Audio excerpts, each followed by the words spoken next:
Cek, cek.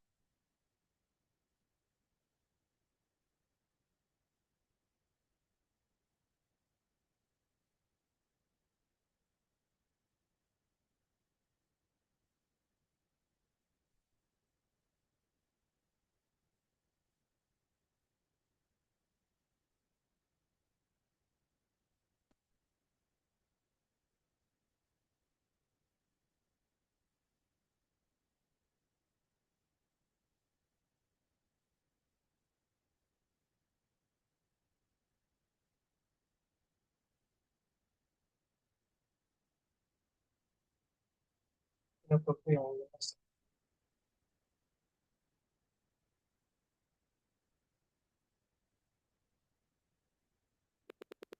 10 menit, 1 menit. Baik, Assalamualaikum warahmatullahi wabarakatuh. Perkenalkan, nama saya Zarul Saputra Syaban dengan NIM 49861 PA21532. Ini saya akan mempresentasikan seminar proposal penelitian saya yang berjudul Sintesis dan Pengaruh Nanopartikel Analogkurkumin 35 bis 4 hidroksibenzidin 4 piperidoan terhadap toksisitas sel kanker payudara MCF10 dengan dosen pembimbing saya yaitu Dr. Endang Astuti, MSI. Penelitian saya dilatar belakangi dengan banyaknya kasus kanker di dunia dengan angka mencapai 19,97 juta kasus kanker yang sudah didata oleh Global Cancer Observatory tahun 2022. Prevalensi kasus kanker di Indonesia mencapai 131 per 100 ribu penduduk, dengan 36% diantaranya merupakan kasus kanker payudara pada perempuan. Pengobatan kanker sendiri masih banyak menggunakan kemoterapi, operasi, dan pengobatan lainnya, di mana pada pengobatan kemoterapi itu mempunyai dampak yang menurut Karlina pada tahun 2019 yaitu menyebabkan infeksi, anemia, mual, muntah, kerontokan rambut, dan gangguan pada sistem saraf. Sehingga dilakukan atau dicari pengobatan alternatif lainnya dengan agen kontraventif yang menjadi salah satu upaya dalam menghambat perkembangan sel kanker. Dalam hal ini yaitu kurkumin.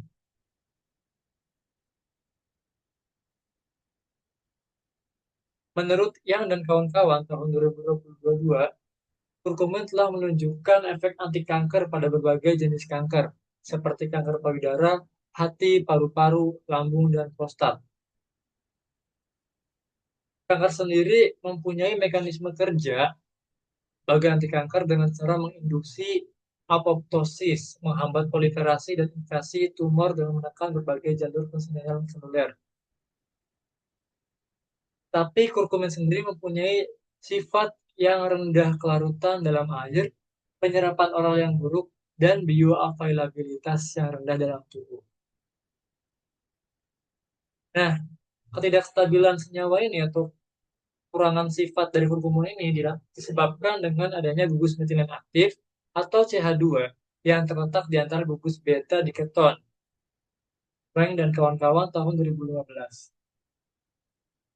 Selain itu, upaya untuk meningkatkan kelarutan selain dengan mensintesis analog kurkumin, dilakukan juga pembuatan analog kurkumin berbasis nanopartikel, di mana kelarutan dan bioavailabilitas obat seringkali dipengaruhi oleh luas permukaan partikel yang diperbesar dalam bentuk nanopartikel. Tujuan dari penelitian ini yaitu melakukan sintesis senyawa 35 bis 4 hidroksibenzidin 4 piperidon dari bahan 4 hidroksibenzaldehid dan 4 piperidon melalui reaksi kondensasi aldol Claisen-Smith dengan metode sonikasi. Yang kedua yaitu melakukan pembuatan analog kurkumin monoketon nanopartikel dan mengetahui pengaruh ukuran nanopartikel terhadap kelarutan dan bioavailabilitas senyawa. Dan yang terakhir yaitu untuk mengetahui aktivitas sitotoksis senyawa 35 bis 4 hidroksibenzidin 4 piperidon terhadap sel kanker payudara MCF7. Tinjauan pustaka analog kurkumin.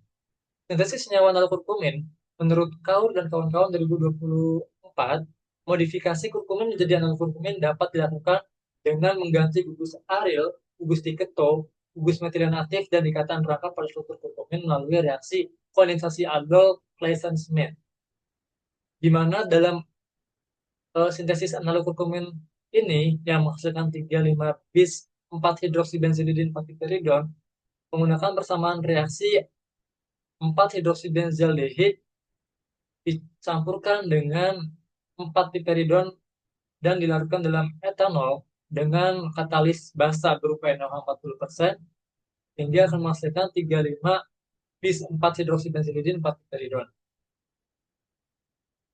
Claisen-Smith sendiri adalah reaksi antara aldehid atau keton yang memiliki alfa hidrogen dengan senyawa karbonil aromatik yang tidak memiliki alfa hidrogen. Hal ini dapat dianggap sebagai variasi spesifik dari kondensasi aldol. Claisen-Smith sendiri mempunyai dua jalur ketika menggunakan katalis asam dan juga katalis basa, di mana pada menggunakan katalis asam akan terbentuk ion enol dan ketika menggunakan katalis basa akan membentuk ion enolat. Nah, tinjauan pustaka. Sebelum dilakukan sintesis senyawa non-kurkumin, alangkah baiknya dilakukan molecular docking. Molecular docking sendiri merupakan metode komputasi yang memprediksi orientasi, afinitas, serta interaksi ligan dengan reseptor target.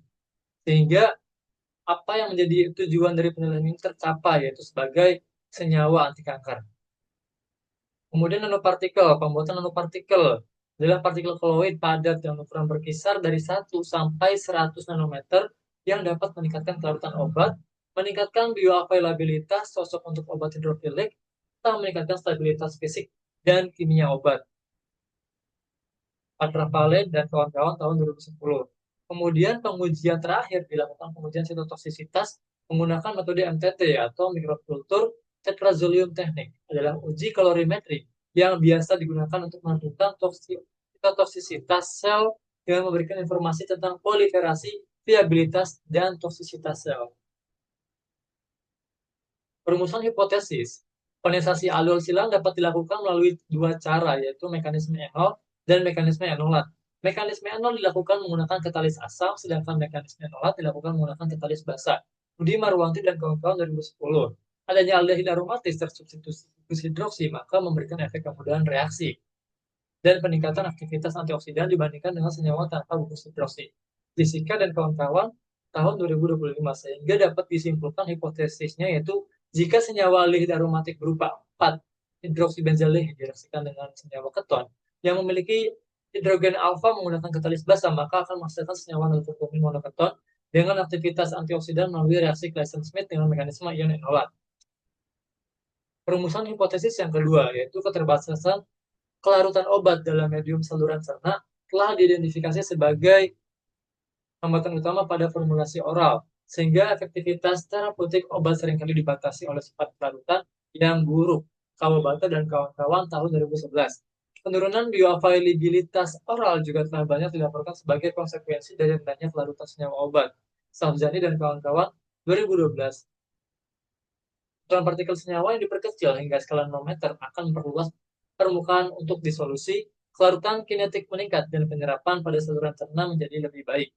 Sehingga hipotesis kedua didapatkan bahwa senyawa nanokurkumin 35 bis 4 hidroksibenzidin 4 yang diformulasikan secara nanopartikel dengan melalui metode nanopresipitasi dengan penguapan pelarut diharapkan akan menunjukkan bioavailabilitas oral yang lebih tinggi dibandingkan bentuk konvensionalnya. Kemudian perumusan hipotesis yang ketiga.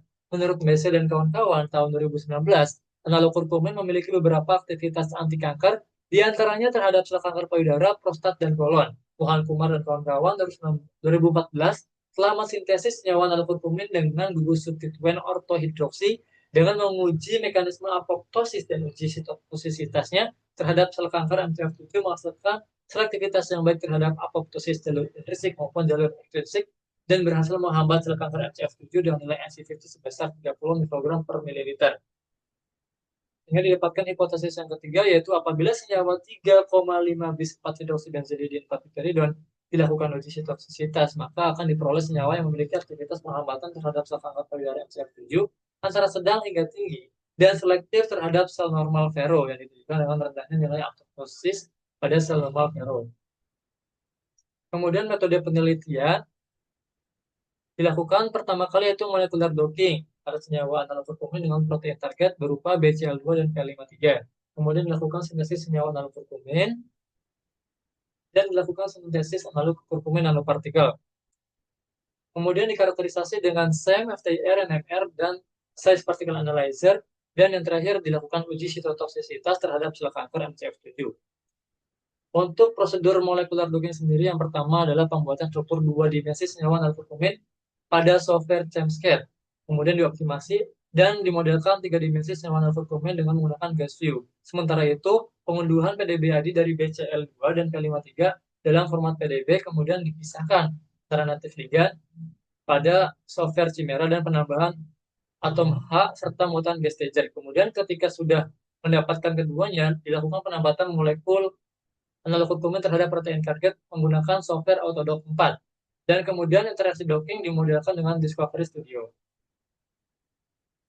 Kemudian prosedur sintesis senyawa nanokurkumin sendiri dilakukan pencampuran 4-hidroksibenzaldehid, etanol, dan 4-piperidon yang kemudian dilakukan pengadukan campuran senyawa selama 15 menit. Dan dilakukan penambahan larutan NaOH 40% sebagai katalis secara tetes per tetes. Setelah itu dilakukan sonikasi campuran serta penetralan hasil 20%. Di samping itu dilakukan identifikasi kemurnian senyawa dengan analisis KLT hingga mencapai kemurnian di atas 90%. Jika sudah mencapai kemurnian 90%, maka dilakukan penyaringan dan pencucian endapan dengan enheksan dan dilakukan pengeringan endapan yang dicuci dengan desikator. Kemudian dilakukan karakterisasi senyawa dengan FTIR, NMR, dan CNMR. Kemudian prosedur untuk pembuatan nanopartikel dilakukan pelarutan senyawa nanokurkumin dengan diklorometana dengan dibantu dengan pengadukan. Kemudian campuran dimasukkan ke larutan clean 60 dibantu dengan pengadukan. Dan juga dilakukan sonikasi campuran dengan gelombang 100 kHz selama 2 jam. Setelah disonikasi, maka dilakukan pengadukan tinggi hingga terbentuk endapan. Setelah terbentuk endapan, maka endapan disaring dan disimpan pada penyimpanan suhu rendah hingga mencapai minus 80 derajat Celcius. Dan ketika setelah disimpan, maka kemudian dikarakterisasi dengan SEM dan size particle analyzer. Kemudian untuk prosedur uji aktivitas sitotoksisitas dilakukan pembuatan derajat konsentrasi senyawa nanokurkumin, kemudian ditambahkan pada sampel sel kanker payudara MCF7 dan dilakukan penambahan MCT dan stopper SDS HCl 10% secara merata. Kemudian setelah itu dilakukan pengukuran absorbansi menggunakan ELISA reader dan perhitungan nilai IC50. Sekian presentasi seminar proposal penelitian saya. Kurang lebihnya mohon maaf dan terima kasih.